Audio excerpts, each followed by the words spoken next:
Shalom, la grande famille, méditons ensemble. Shalom, frères et sœurs dans le Seigneur.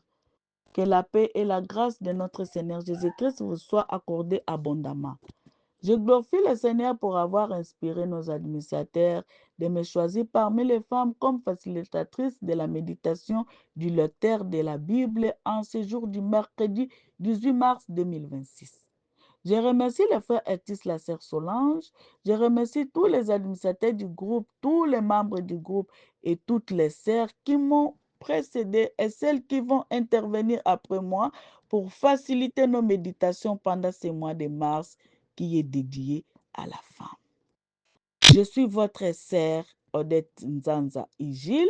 Je vous parle à partir de la ville de Gatineau, dans la province du Québec, au Canada. Merci encore pour ces retrouvailles à la table du Seigneur. Prions. Seigneur, je te rends gloire. Je te remercie pour le souffle de vie que tu m'accordes gratuitement.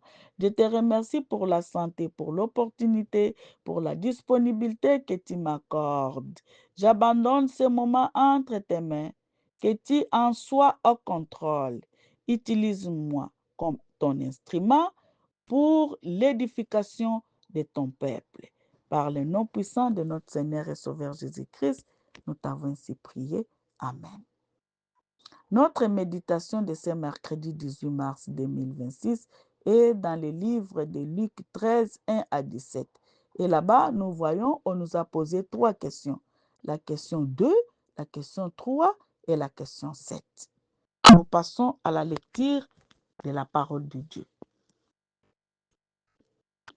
À cette époque servirent quelques personnes qui informèrent Jésus que Pilate avait fait tuer des Galiléens pendant qu'ils offraient les sacrifices. Jésus leur dit, pensez-vous que ces Galiléens ont subi un sort si cruel parce qu'ils étaient des plus grands pécheurs que tous leurs compatriotes? Non, je vous le dis.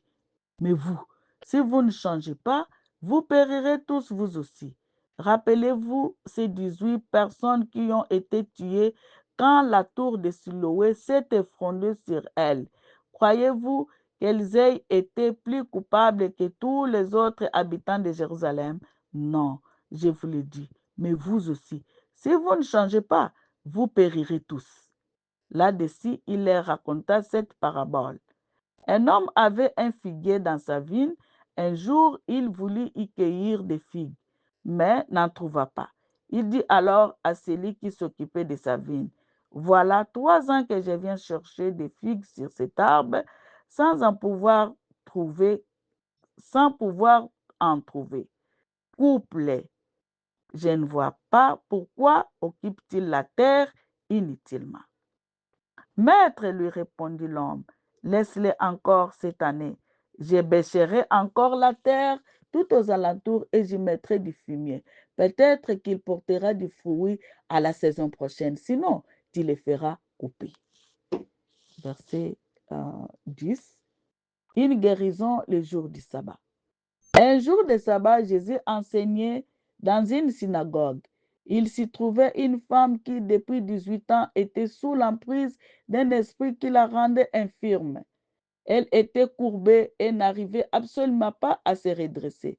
Lorsque Jésus la vit, il l'appela et lui dit, femme, tu es délivrée de ton infirmité. Il posa ses mains sur elle et immédiatement elle se redressa et mit à louer Dieu. Mais les responsables de la synagogue furent fâchés que Jésus ait fait cette guérison le jour du sabbat. S'adressa à la foule, il lui dit, il y a 6 jours pour travailler. Venez donc vous faire guérir ces jours-là, mais pas le jour du sabbat. Le Seigneur lui répondit, hypocrite que vous êtes. Chacun de vous ne détache-t-il pas son bœuf ou son âne de la mangeoire pour le mener à l'abreuvoir le jour du sabbat? Et cette femme qui est une fille d'Abraham et que Satan tenait à son pouvoir depuis 18 ans, fallait-il ne pas la délivrer de sa chaîne aujourd'hui parce que c'est le jour du sabbat? Cette réponse de Jésus remplit de confusion tous ceux qui avaient pris parti contre lui, tandis que le peuple était enthousiasmé de le voir accomplir tant d'œuvres merveilleuses. Parole du Seigneur. Nous passons à l'explication avant de répondre aux questions qui nous ont été posées. En nous référant au message du jour, nous voyons que le Seigneur attend de nous quelque chose. Ce que Dieu attend de nous, nous devons utiliser le temps de grâce qu'il nous accorde maintenant à profit pour éviter son châtiment. Nous devons connaître sa volonté à travers sa parole et y obéir pour être sauvés. Ainsi, le Seigneur nous appelle à nous repentir. Ça, c'est le point à nous repentir. Nous allons voir cela dans les versets 1 et 5. Nous devons nous repentir pour ne pas périr. Dans Luc 12 se termine par le manque de discernement des Juifs sur la spéciale époque qu'ils attendaient depuis longtemps de la venue du Messie. Ça, c'est dans le Luc 12. Mais aujourd'hui, nous avons exploité Luc 13. Dans Luc 13, Jésus corrige la mauvaise interprétation des Juifs sur des atrocités. D'abord, massacre de certains Galiléens venus à Jérusalem pour adorer. En effet, Pilate, le gouverneur de la Judée, avait ordonné qu'ils soient tués pendant qu'ils offraient leurs sacrifices. Nous voyons encore l'écroulement de la tour de Siloé qui a causé la mort de 18 personnes. Pour les Juifs, ces catastrophes sont des châtiments particuliers qui ont frappé les hommes les plus pécheurs ayant perdu la grâce divine. Par contre, pour le Seigneur Jésus-Christ, il en fait un avertissement, un appel à la repentance au risque de périr. Ça, c'est le point A. Nous passons au point B. Produire des fruits. Nous devons produire des fruits. Versets 6 et 8 en parlent. Jésus y instruit les Juifs par la parabole du figuier stérile, qui est liée à ce qui précède. Le figuier représente Israël planté dans la vigne de Dieu, qui est notre monde. L'attente de Dieu est d'y récolter des fruits. Il a malheureusement ainsi attendu en vain pendant 3 ans. Les vignerons, c'est le Seigneur Jésus-Christ à qui Dieu partage sa déception sur les 3 ans de stérilité de sa vigne. Les 3 premières années du ministère public de Jésus-Christ, Dieu ordonne de couper sa vigne parce qu'elle occupe inutilement la terre. Il occupe inutilement la terre qui pourrait être exploitée d'une façon productive. Durant sa 4e année de ministère, Israël crucifia Jésus-Christ. Le Seigneur Jésus-Christ ici savait que Dieu avait ordonné qu'Israël soit coupé parce qu'il avait une fois de plus abusé de la patience de Dieu, à dire que Israël ne produisait pas de fruits. C'est pourquoi Dieu avait résolu qu'il soit frappé de la sentence de mort, qu'il soit exclu de sa place privilégiée à cause de ses péchés. Cette parabole du figuier stérile concerne d'abord Israël et puis nous les chrétiens. Le Seigneur nous accorde la grâce de nous repentir et de les suivre. Ainsi, il supplie Dieu en disant, laisse-les encore cette année. Je creuse aux alentours et j'y mets le fumier. Peut-être il portera le fruit à la saison prochaine. Profitons de ce temps de la grâce. Viendra un jour où sa grâce nous sera ôtée et les chrétiens impénitents n'obtiendront plus miséricorde au-devant du Seigneur. Nous passons au point C. Nous devons être délivrés de nos péchés, délivrés de nos maladies, être délivrés de nos chaînes. Nous allons lire cela au verset 10 à 17. Une fille d'Abraham, une croyante juive, un enfant de Dieu, Jésus l'a guéri. Les détracteurs firent confit alors que la foule louait Dieu, poussée par la joie de voir Jésus-Christ accomplir une œuvre glorieuse. Les chefs de la synagogue étaient indignés de voir Jésus-Christ accomplir ces miracles les jours de sabbat.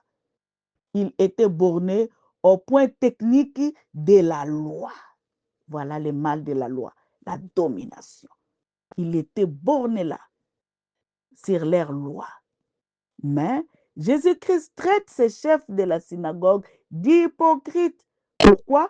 Parce qu'il a voulu freiner la guérison de cette fille d'Abraham que Satan torturait alors que le même chef de synagogue prend soin de ses bétails les jours du sabbat.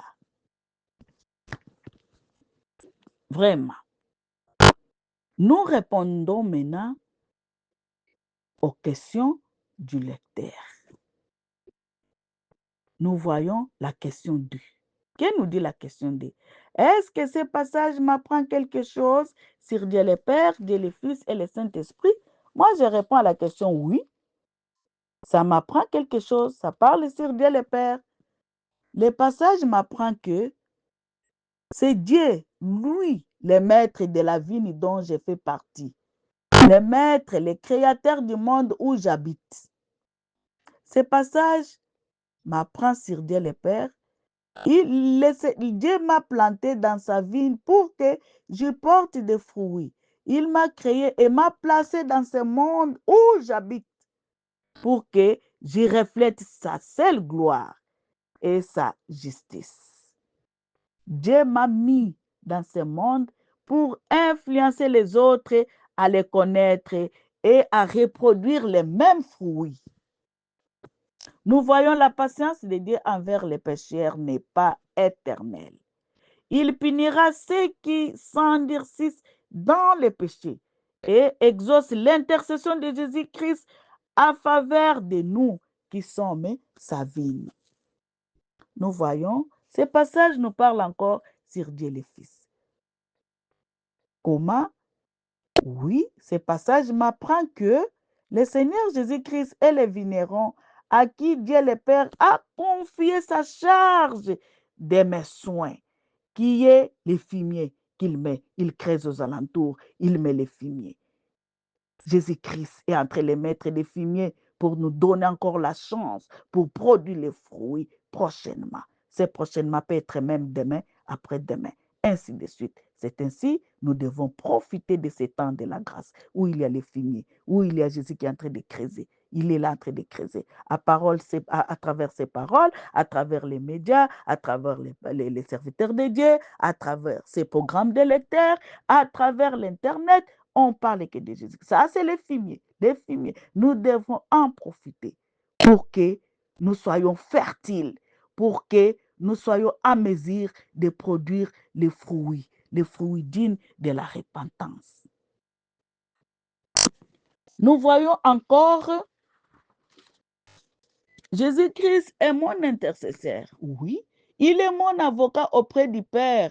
Il supplie Dieu. C'est pourquoi il dit, accorde-les encore cette année. Cette année pour nous peut être un jour, 2 jours, une semaine, un mois. Donc, nous devons profiter de ce temps de la grâce.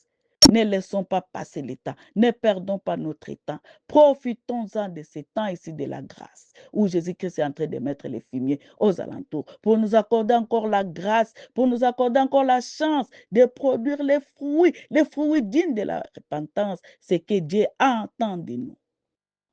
Nous voyons encore, Jésus-Christ me guérit de ma maladie, de mes maladies. Il y en a tellement que Jésus nous guérit de nos infirmités, de nos chaînes. Il nous délivre de nos péchés. Il nous délivre de condamnation. Il nous délivre des lois établies de nos familles, de tout. Jésus-Christ est là, notre délivrance. Il est venu délivrer les captifs. Il nous délivre, il nous guérit. Nous voyons encore que Jésus-Christ combat pour nous et il confond nos adversaires. Voilà les chefs de synagogue, comment ils étaient confondus. Jésus-Christ est là pour nous. Nous voyons encore, les passages ici nous parlent sur le Saint-Esprit. Comment? Le Saint-Esprit m'aide à comprendre la parole de Dieu. Le Saint-Esprit m'aide à me convaincre du péché. Il m'aide aussi à porter le fruit digne de la repentance. Nous passons à la question 3. Y a-t-il un exemple à suivre ou à ne pas suivre? Oui, il y a un exemple, il y a les exemples à suivre. Nous voyons l'obéissance totale du Christ à Dieu le Père. C'est un bon exemple. Nous voyons sa collaboration, son intimité avec lui. Nous voyons encore sa préoccupation pour les salut et le bien-être intégral des autres. Nous voyons encore, sur la question 3, nous voyons encore les publics. Le public est là, en train de glorifier le Seigneur pour les merveilles, pour les miracles qu'il a opérés pour avoir délivré, pour avoir guéri la fille d'Abraham, que toi tu es, que moi je suis les jours du sabbat. C'est un bon exemple. Nous devons glorifier le Seigneur. S'il fait quelque chose de nous, il nous guérit, il nous délivre, il nous donne la vie éternelle. Nous devons le glorifier. C'est un bon exemple à suivre. Nous avons encore de mauvais exemples à suivre là-bas. Les chefs de la synagogue qui exigent le respect de la loi au lieu de privilégier le bien-être des enfants du maître de la dite loi. C'est un mauvais exemple que nous ne devons pas suivre, que je ne peux pas suivre, que toi, mon frère, que tu me suis, que toi, ma sœur, qui me suis, que nous ne devons pas suivre. Nous voyons la question 7. Quelle vérité Dieu me révèle-t-il? La vérité est que je dois me repentir. Je dois produire les fruits dignes de la repentance. Je dois être délivré de mes chaînes pour que je fasse partie des vrais disciples de Jésus-Christ. Nous passons, quel verset Dieu m'interpelle-t-il? Moi, personnel, j'ai répondu à la question versets 8 et 9. Quel verset Dieu m'interpelle-t-il? J'ai vu 8 et 9. 8 et 9 nous dit ceci. Maître, lui répondit l'homme, laisse-les encore cette année. Je bêcherai encore la terre tout autour et j'y mettrai du fumier. Peut-être qu'il portera du fruit à la saison prochaine. Sinon, tu les feras couper. C'est le verset qui m'a beaucoup touché. Pour ma prière, y a-t-il quelque chose que Dieu me montre dont j'ai à me repentir? Oui, je vois ici, ne pas occuper la terre inutilement. Je ne peux pas occuper la terre inutilement. Je dois produire, je dois être fertile. Auquel croire et obéir à sa parole, pour lesquels les remercier et les louer, pour lesquels lui formuler ma demande. J'ai résumé cela en ceci. Ma demande et ma prière pour clôturer. Merci Seigneur pour ta parole qui est édifiante pour moi. Merci Seigneur pour tout ce que tu viens de m'apprendre aujourd'hui. Aide-moi à mettre cela en pratique. Merci Seigneur. Aide-moi à me repentir, à être délivré de mes chaînes, pour enfin produire des fruits dignes de la repentance que tu attends de moi. Aide-moi pendant ce temps ici, que je ne puisse pas occuper la terre inutilement, que je puisse produire, que je puisse produire. Oh Seigneur, avec ta puissance, avec ton aide, je suis capable pour qu'un jour je puisse hériter le royaume des cieux. Merci Seigneur pour tout ce que tu es pour nous. Par le nom puissant de notre Seigneur et Sauveur Jésus-Christ, nous t'avons ainsi prié. Amen.